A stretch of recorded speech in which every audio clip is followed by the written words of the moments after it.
All right, so you want to really understand Sula Vineyards, and you sent over their Q3 FY25 earnings call transcript. Excellent choice. This is where they really kind of break it down, for investors. Yeah. They talk about the financials and the challenges and kind of, where they're headed next. It's a smart pick because Sula's not just any winery. Right. They're the biggest player in the entire Indian wine market. Oh, yeah. So their performance kind of gives us a snapshot of the whole market. Exactly. And they've got that kind of unique model too, right? Yes. Like blending the wine production with the whole wine tourism thing. It adds a whole other layer. Absolutely. But first, let's tackle their recent performance. Yeah. 11 straight quarters of growth. Impressive. For their own brand, sounds pretty good. Yeah. But I was kind of getting from the transcript, there were some headwinds this quarter. Exactly. The growth wasn't as strong as analysts kind of expected. Right. And there are a few reasons why. Okay. One is a slowdown in urban consumption. Okay.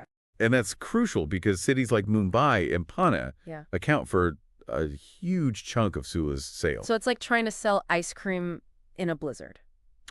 Yeah, you could say that. Not ideal timing. Not ideal. Yeah.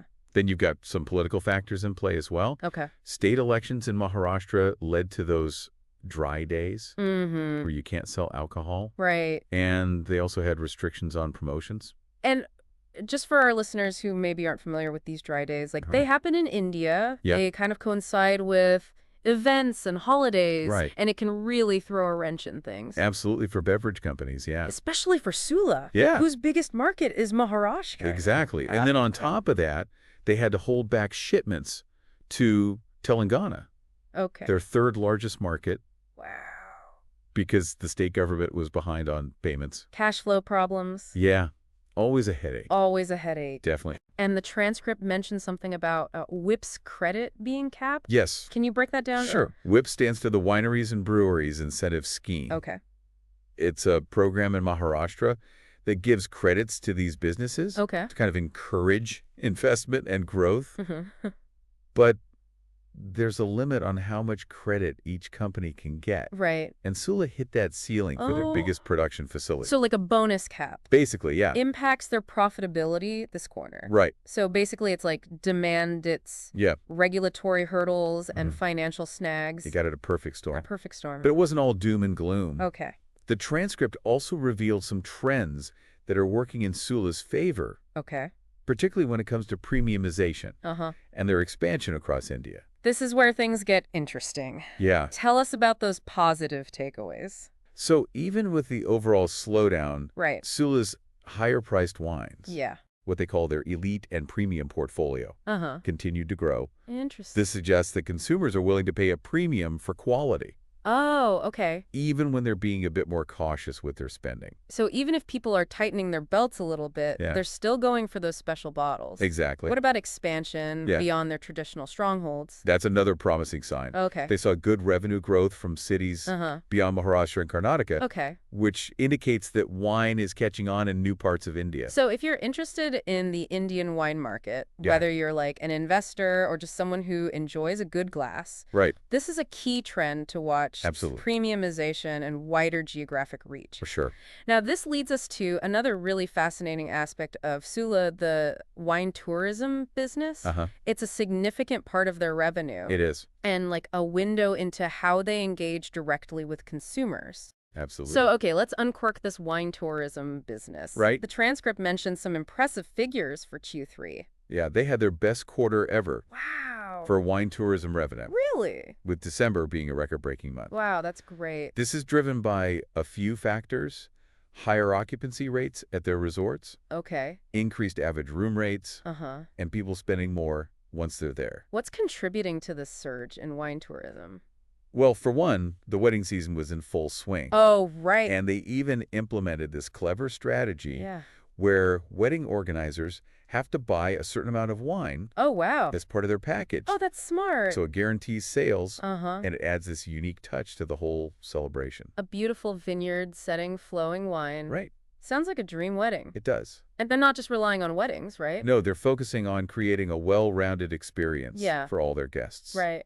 And the amount spent per visitor also saw a big increase, Interesting. which suggests they're doing a good job of enticing guests Okay. to explore and enjoy their premium offerings. So wine tourism, clearly a big win for Sula. It is. What about the future? Are they planning to expand Oh, yeah. this side of the business? They are. They've got some ambitious plans, actually, Okay. for Q4 and FY26. Right. For starters, they're opening a new tasting room and bottle shop right near the Gujarat border, Interesting. tapping into a new customer base Okay. in a region that's traditionally had limited access to wine. Smart move. Yeah. Especially considering Gujarat itself Yeah. has very strict alcohol regulations. Right. Makes it like a convenient destination for Yeah. those looking for a wine getaway. For sure. What else is in the pipeline? They're also expanding their wine tourism facilities at Bomain Sula, Okay. just outside of Bangalore. All right. They're adding a new tasting room and expanding the existing bottle shop and restaurant. So Bangalore's a key market for them. It is. Makes sense to invest there. It does. Anything? This is perhaps the most exciting. Okay. They're building a 30-room resort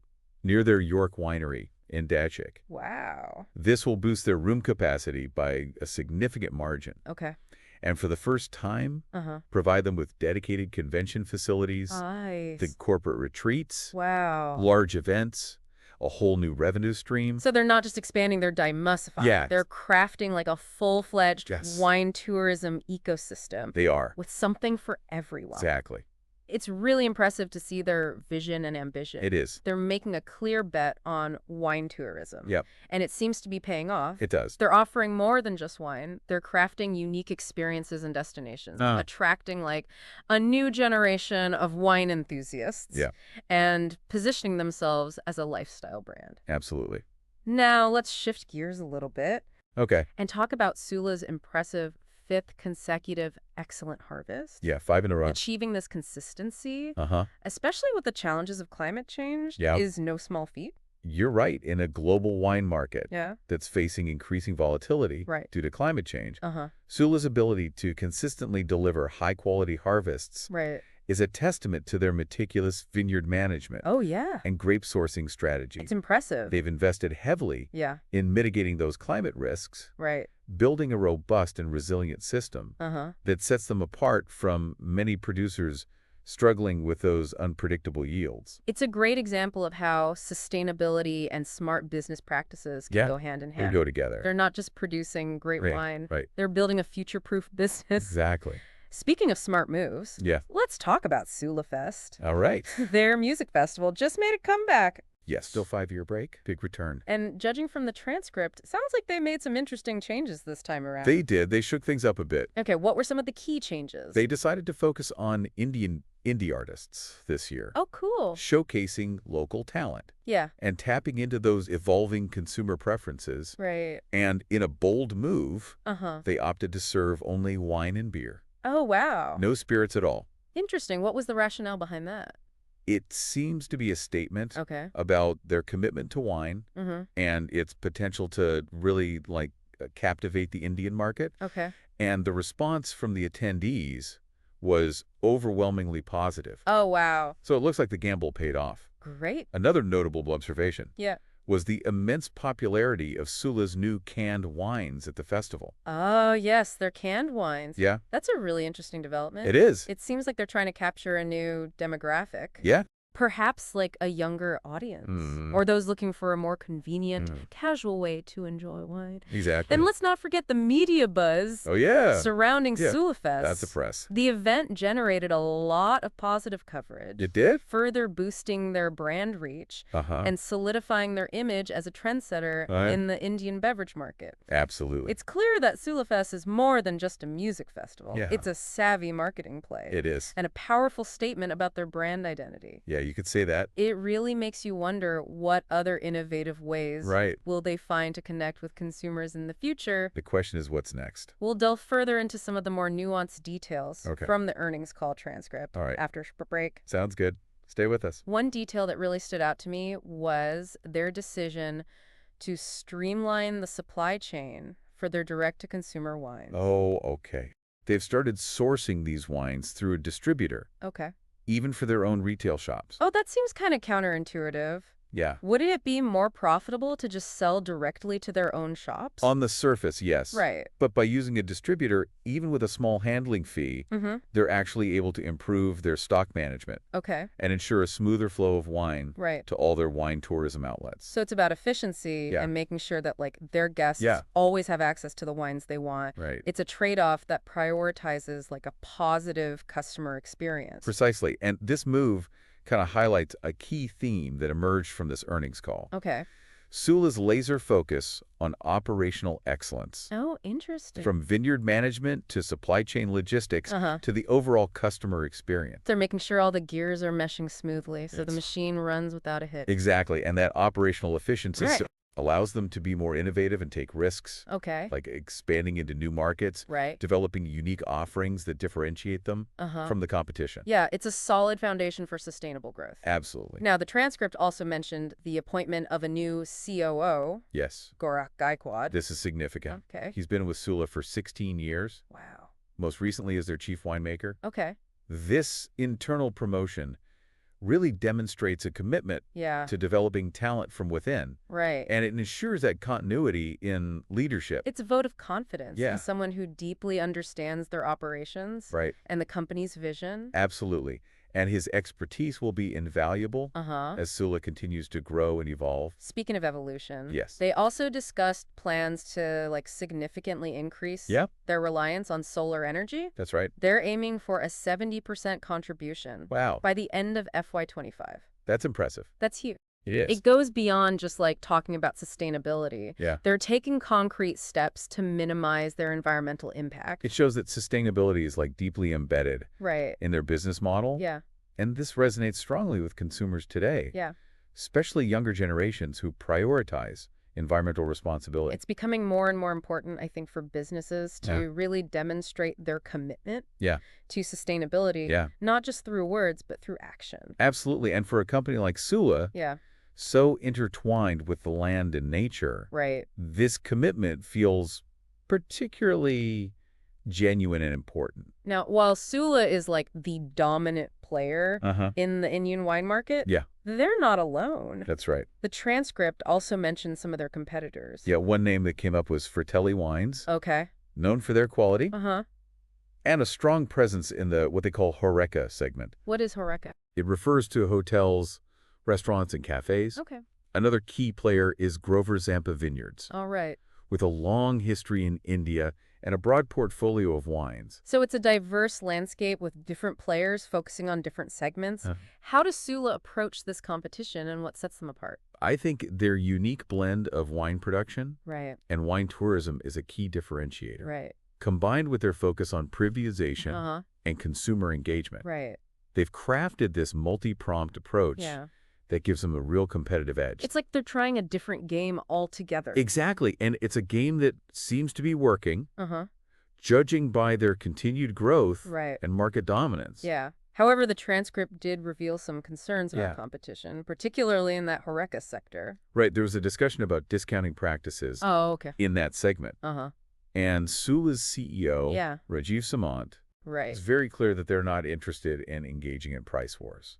That's a bold stance. It is. A lot of companies would be tempted to just lower prices to gain market share. Yeah, especially in a competitive sector like Horeca. Right. But Sula is betting on the strength of their brand. Okay. The quality of their wines. Yeah. And the appeal of their wine tourism offerings. Right. To attract customers. Yeah. Even if it means potentially sacrificing some short-term market share. It's a long-term strategy. It is. Focused on building that brand loyalty, a premium image, and a connection with consumers that goes beyond price. Exactly. They're not just selling wine. Right. They're cultivating an experience. It's about elevating the Indian wine experience as a whole. It is. And that philosophy is reflected in their decision to focus on premiumization. Yeah.